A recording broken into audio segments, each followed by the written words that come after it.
Hey, I'm here to talk to you a little bit about what I think is a good path forward for civil society and something that we need to at least consider a little bit as we encounter ourselves and each other in our day-to-day lives. And I think that we need to be friends again. Yeah, I really feel like social media and a lot of the things that we find online have been created in order to divide us. I don't think that's a new concept, but I do think that it's one that we really need to work on fighting against. And we as individuals have to do that. So what do we need to do that? First and foremost, we need to stop messing with each other. And what do I mean by that? So one thing that happens is we get siloed off into our own little vortex, I guess, of ideas, and what people like to call that, or their sphere or their bubble. But, in the end, I think it's a vortex because it really definitely leads to a drain, to a bottom. So if you are actively engaged in social media, you know that your brain is more or less being filtered by your likes, dislikes, and the comments that you make and the things that you interact with. So since we all know that, what we really kind of need to do is to back away and start to accept that each of us is dealing with that as sort of a mental block. And what do I mean by that? What I really mean is that we have created our own little silos of data and information that cater our worldview back to ourselves. So they give it back. We don't actually get anything from that relationship. In fact, we give everything to that relationship. And I'm not going to necessarily deride platforms like Google, Facebook, or Twitter for what they do and what they can accomplish with people, but they create the echo chambers that eventually create issues between us. And we don't need those issues because at the end of the day, we have to figure out a way to live together. Society doesn't exist online, even though most of our commerce has been taken there. So at the end of the day, we need to figure out what it means to be ourselves, but to be ourselves in the communities that we're in. Now, where social media does help is it gives us the ability to create communities across large swaths and very large, it gives us the ability to create community across large distances. However, it steals from us the ability to interact in our local areas. Thanks, Hank. And I don't think that's very good for us. I think at the end of the day, we need to find a way to not say at the end of the day. I think what we really need to do is find a way to focus on moving back into our communities and using these tools to enhance our communities as it goes with it. So we need to work towards a common future, and we need to talk about what that looks like.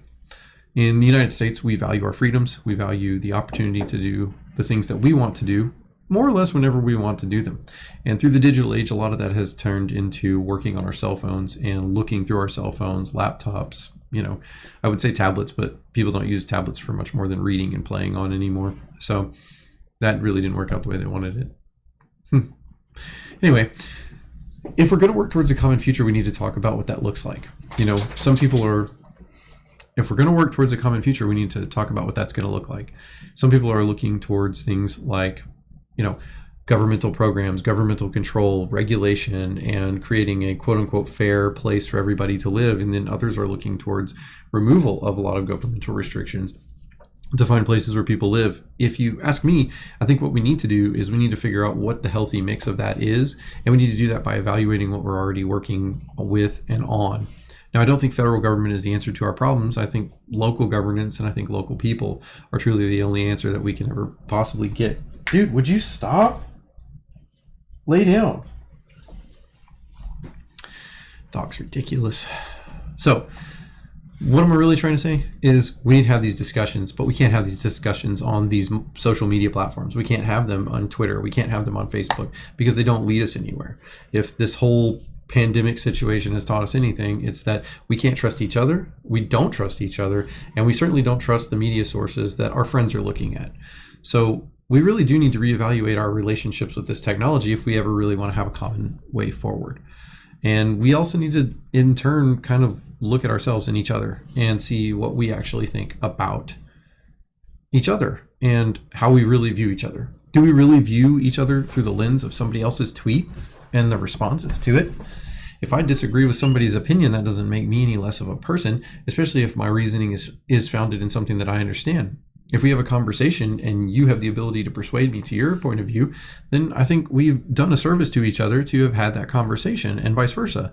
But we're not doing that. Mean tweet gets, 100,000 likes, but rational thought gets one. And it's not something that we can really use positively going forward. There's no social platform that actually engages in the type of debate that can possibly be had, because we can't have the nuance of conversation, and we need the nuance of conversation. So before we move anywhere forward, the only thing that we have to do is stop where we are and kind of take stock of our relationships, see how we view each other, and see what we actually value about each other, because I think there's a lot to value within each other. And that leads us to then thinking critically about the things that we want, about the things that we need, about the things that we desire. And we need to take the extrapolation to the longest end out of everything. Because at the end of the day, we're building communities around each other, and those communities are building community with each other. That's essentially the basis of our commerce. That's the basis of everything else. And the technology should serve as a layer to live on top of that, not pushing down on that.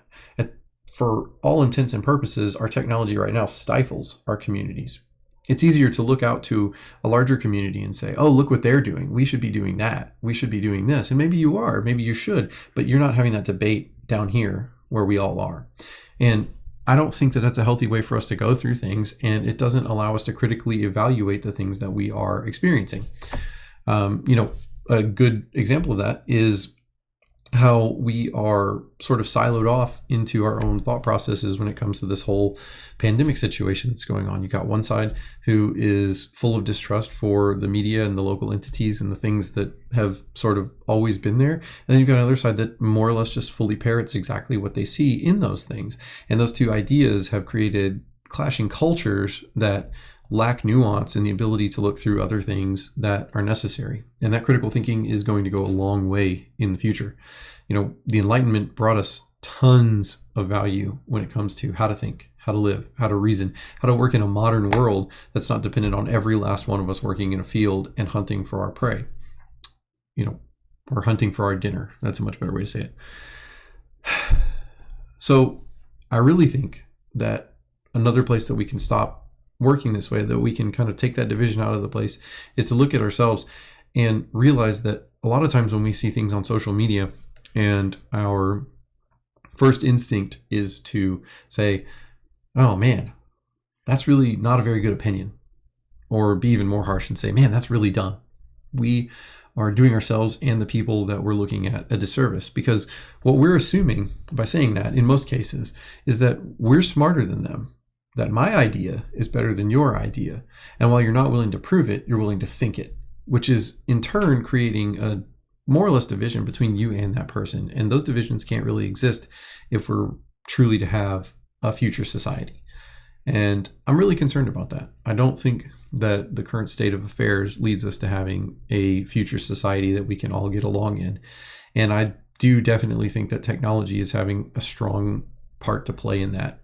It's certainly a conversation that we need to have. And I think if we're able to stop ourselves from living in a world where we believe that other people are less intelligent than us, and that other ideas need to be completely discounted before they're even vetted, before they're even worked through critically, I think we are setting ourselves up for more or less dictatorship, and it's coming to the free world. And I'm worried about that. I don't think that that's something that we should really aim ourselves toward. So if I had anything to leave you with here, it's that I think you're valuable, your opinions are valuable, and they're valuable to your community. And I would encourage you to step into your community and step away from your phone and use those technologies as tools to further the future that we can hopefully build together. But we're only going to be able to do that through real conversations, ones that are not had online. They're not 3 minutes of teleprompters on a cable news network. They're going to have to be in lecture halls, and they're going to have to be honest, and they're going to have to not be stopped by interruptions, by degradations of people's opinions. And it's going to be hard, but we have to do it. We have to do it for our kids. We have to do it for the future.